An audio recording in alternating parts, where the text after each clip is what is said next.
नमस्कार। आज हम उस दिव्य नायक की कहानी में उतरेंगे जिसका जन्म सिर्फ एक मकसद के लिए हुआ था, ब्रह्मांड को एक ऐसी ताकत से बचाना जिसके आगे सारे देवता हार चुके थे। सोचिए, ये सिर्फ कोई सवाल नहीं था, ये वो सच्चाई थी जिसने पूरे देवलोक में खलबली मचा दी थी। एक ऐसा संकट जिसका जवाब किसी के पास नहीं था। तो इस कहानी की शुरुआत होती है देवताओं और असुरों के बीच चले आ रहे एक बहुत पुराने, एक अनंत युद्ध से। एक ऐसा संघर्ष जिसने सदियों से तीनों लोकों को परेशान कर रखा था। तो देखिए, एक तरफ थे देवता जो ब्रह्मांड के रक्षक थे, और दूसरी तरफ था ताकतवर तारकासुर। वो अपनी पूरी असुर सेना के साथ हर तरफ बस तबाही मचा रहा था। मतलब जो पावर का बैलेंस था ना, वो पूरी तरह से बिगड़ चुका था।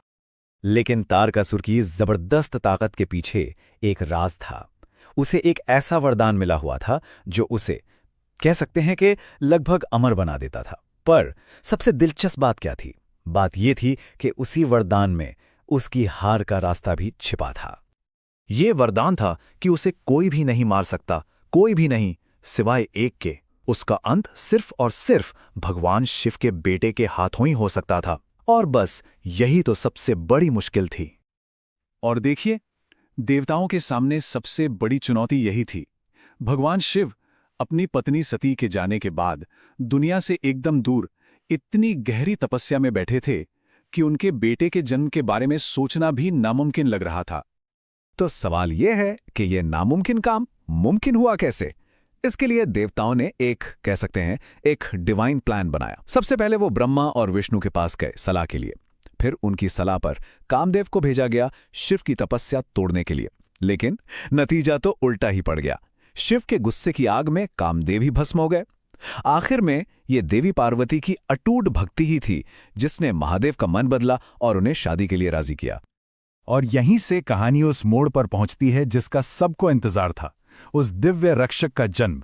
एक ऐसा जन्म जो इतना चमत्कारी और अनोखा था जैसा पहले कभी किसी ने न देखा न सुना। असल में ये जन्म एक दिव्य ऊर्जा का सफर था।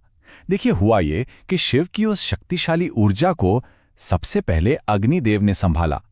फिर अग्निदेव से वो ऊर्जा पहुंची गंगा नदी तक, जिन्होंने उसे नर्चर किया, पाला पोसा। इससे सरकंडों के जंगल में 6 बच्चों का जन्म हुआ और इन बच्चों को पाला 6 कृत्तिकाओं ने, जो दिव्य अप्सराएं थीं। और फिर वो जादुई पल आया जब मां पार्वती ने उन 6 बच्चों को एक साथ गले लगाया और वो एक शरीर बन गए। शरीर एक, लेकिन सिर 6। ये अनोखा रूप ही उनकी पहचान बन गया और इसी से उन्हें एक और खास नाम मिला। वो कहलाए षण्मुख, जिसका सीधा सा मतलब है 6 मुखों वाला। ये नाम हमेशा हमें उनके इस अनोखे जन्म की याद दिलाता है। तो बस अब कहानी अपने सबसे अहम मोड़ पर आ जाती है। वो हीरो जिसके जन्म का इंतजार सदियों से था, अब अपनी किस्मत का सामना करने के लिए पूरी तरह से तैयार था। बड़े होते ही कार्तिकेय को बनाया गया देवताओं की सेना का सेनापति, कमांडर इन चीफ। अब सब कुछ बिल्कुल साफ था। भविष्यवाणी के सच होने का टाइम आ चुका था। पूरे देवलोक की सारी उम्मीदें अब बस अपने नए सेनापति पर थीं। अब कोई दो राय नहीं थी। आखिरी युद्ध का समय आ ही गया था। कार्तिकेय युद्ध के मैदान में उतरे अपने दिव्य अस्त्र शक्ति के साथ। ये कोई मामूली भाला नहीं था, ये खुद पावर का, शक्ति का प्रतीक था।